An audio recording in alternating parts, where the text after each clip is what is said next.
Bienvenidos a Opiniones a Juicio. Qué gusto estar con ustedes nuevamente. 3 temas para el día de hoy. El primero es el de las elecciones que acaban de pasar, en el cual vimos a Morena ganar 6 gubernaturas. El segundo está hacer una reflexión en torno a la oposición. ¿Hay oposición en el país? Y el tercero está relacionado con el Tribunal Superior de Justicia del Estado de Yucatán. Quédense con nosotros, esto es Opiniones a Juicio. Antes que nada quiero darle las gracias a todos los que nos están siguiendo y viendo, toda vez que el video anterior que hicimos en torno al Tribunal Superior de Justicia de Yucatán tuvo entre 23,000 y 25,000 interacciones. Principalmente fue un video que se circuló de viva voz por mensajes de WhatsApp y con el cual hemos recibido preguntas, inquietudes acerca de lo que está sucediendo. Las vamos a ir resolviendo en la tercera parte del video, pero quería iniciar con este agradecimiento. Acabamos de tener un grupo de elecciones en 6 estados del país, en el cual vimos que el partido político de Morena se queda con 4 gubernaturas y lo que es Va por México, esta alianza opositora, se queda con otras 2. A ver, el gran ganador en estas elecciones sin duda ha sido el movimiento político de Movimiento de Regeneración Nacional o Morena, encabezado por el presidente. Ha sido muchos le han llamado una aplanadora. 4 gubernaturas de 6 es un número fantástico. La verdad es que Morena ha seguido trabajando para obtener esas gubernaturas en los estados en los cuales lo gana. Se gana por una mayoría muy amplia, es lo que hay que tener en consideración.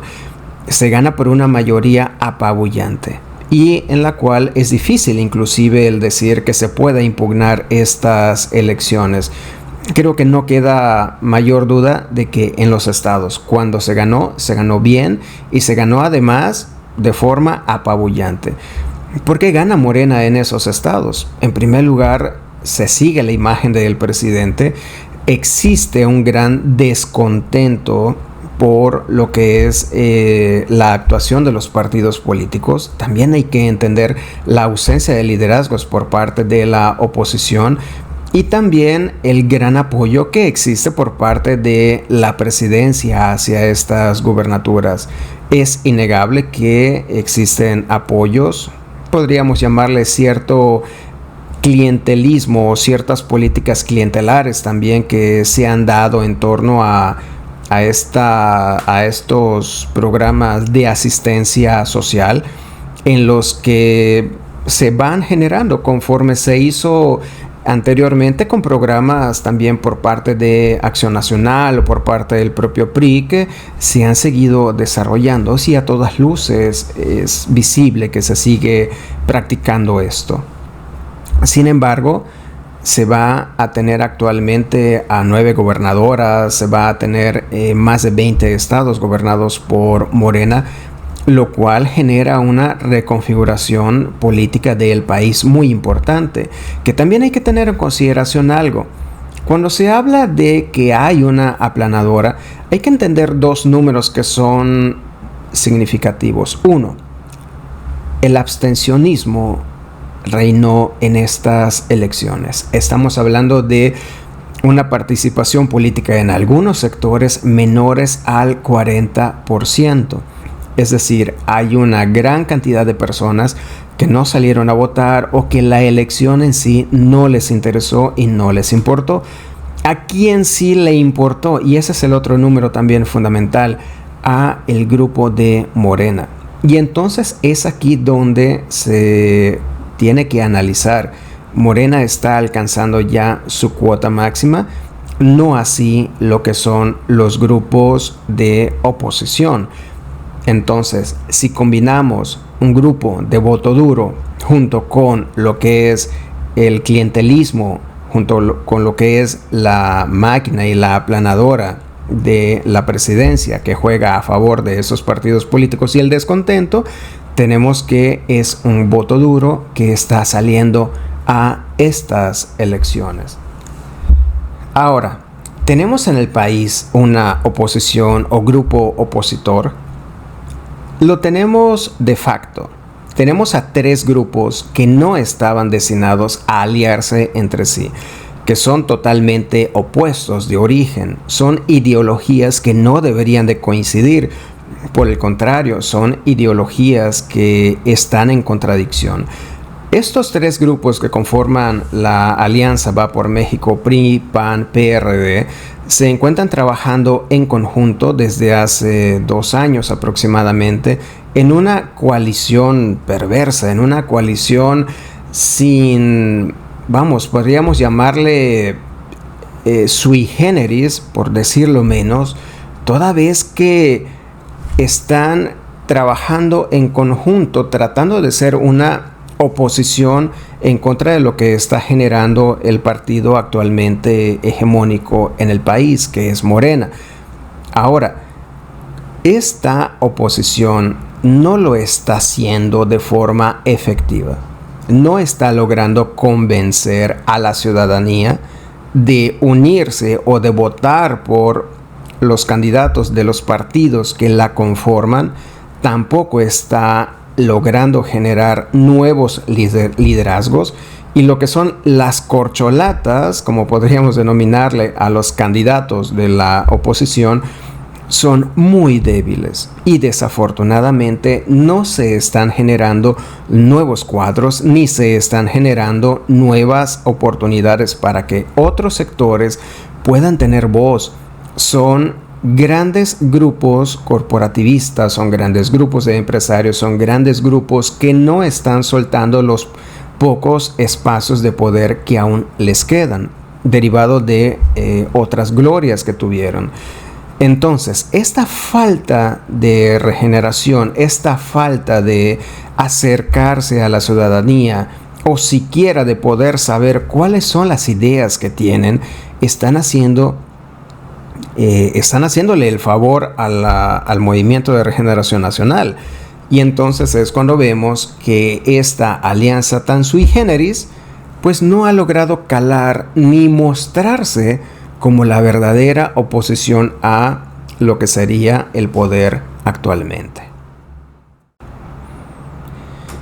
La coalición también se ha visto mermada en los últimos meses, toda vez que una serie de audioescándalos han estado apabullando a el líder nacional del Revolucionario Institucional, a Alito Moreno, al exgobernador de Campeche.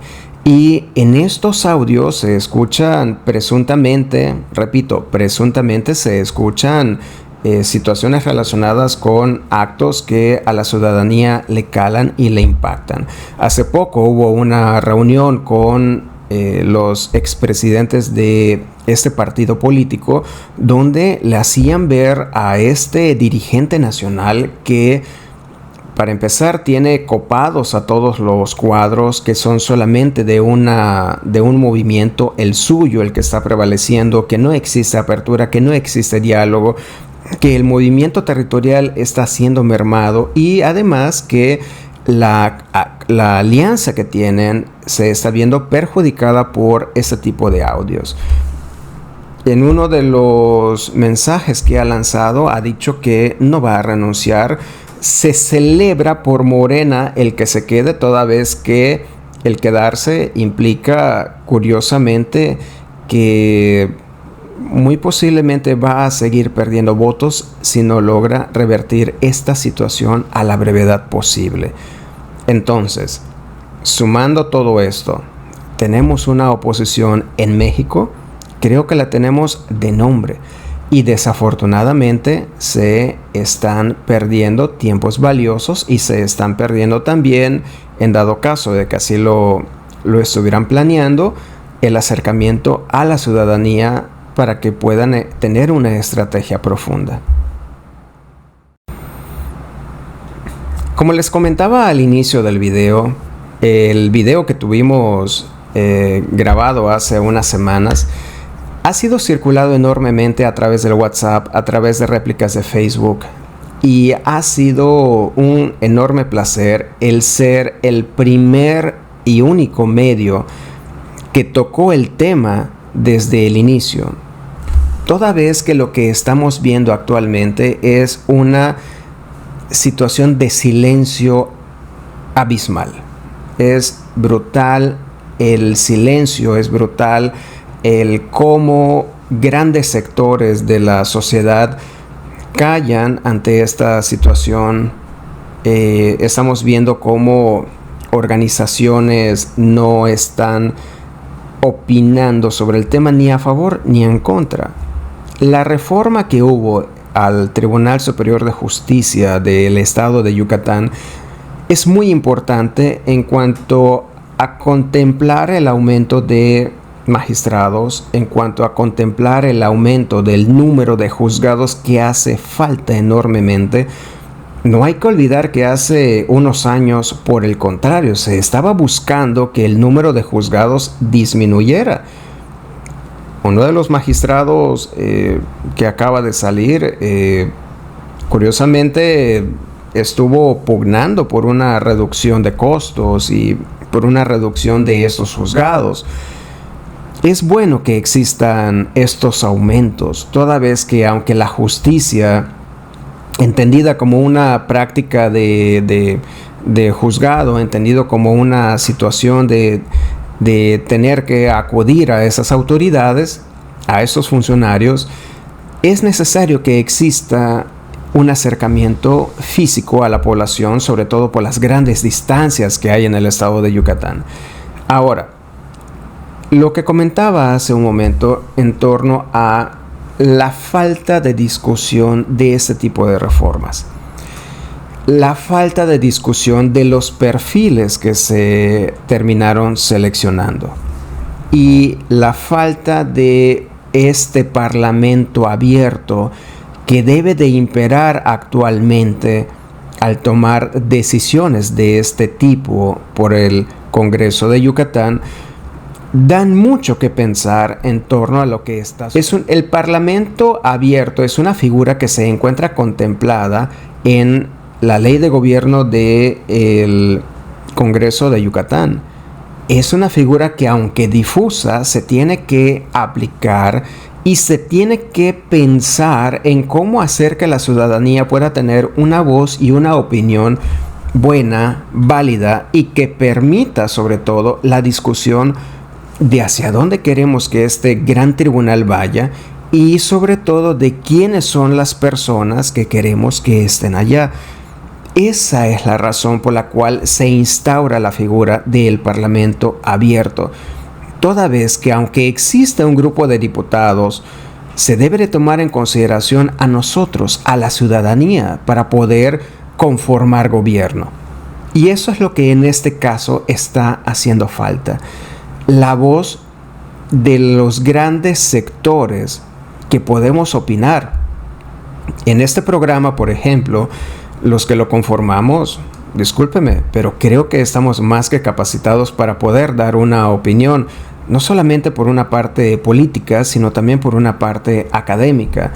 Y así como nosotros, también existen grandes sectores que tienen los méritos suficientes para poder ocupar una de estas posiciones, o bien para poder generar gobierno, o bien también para poder dar una opinión. Yo considero que, vuelvo a repetir, yo considero que se pudo haber hecho un mejor trabajo en torno a la selección de candidatos. Yo creo que se pudo haber hecho un mejor trabajo en torno a las discusiones muy breves que hubieron, toda vez que las presentaciones que se hicieron de estos perfiles no fue de más de 10 minutos. Y me parece que la selección de los mismos en torno a cómo llegaron al listado de la mesa del Ejecutivo ha sido obscura, por no decir opaca, por no decir tiznada, por no decir poco visible. Y esto es lo que al final de cuentas se tiene que evitar, especialmente en cuanto se hace una administración de justicia y una selección de personas que la tienen que ejercer. Aquellas personas que callaron, pues llevarán en el silencio la carga de tener que soportar o aguantar un tribunal durante 15 años. A aquellas personas que hicieron silencio o han hecho silencio en torno a esas decisiones, están en su derecho. No se puede obligarlas a dar una opinión cuando no lo quieren hacer, están cuidando sus intereses o simple y sencillamente pues no les interesa el tema. Sin embargo, estamos hablando de que el grupo de funcionarios que van a estar trabajando y colaborando en este tema, simple y sencillamente estarán con nosotros los siguientes 15 años. Entonces, hubiera sido bueno que más sectores de la población se sumaran a esto. En este programa detectamos esta necesidad de pronunciarnos por este parlamento abierto, de pronunciarnos por esta apertura, de pronunciarnos por este diálogo. No estamos en contra de que el Tribunal Superior de Justicia trabaje, por el contrario, estamos preocupados para que la calidad de él mismo y la calidad de los juzgadores y la calidad de los juzgados se mantenga y vaya cada vez en aumento. De ahí la preocupación sincera que tenemos en este programa. Pero bueno, esto lo dejamos como una opinión a juicio, como siempre. ¿A juicio de quién? A juicio de usted. Si quiere que sigamos hablando de estos temas, mándenos como siempre un mensaje, denos un like, suscríbase, active la campanita y sigan haciendo viral este video. Creo que tienen una gran voz. Creo que tienen ustedes mucho que decir a través de nosotros, que al final de cuentas nos debemos a ustedes. Que estén bien. Como siempre, un abrazo sincero y nos vemos en el siguiente programa.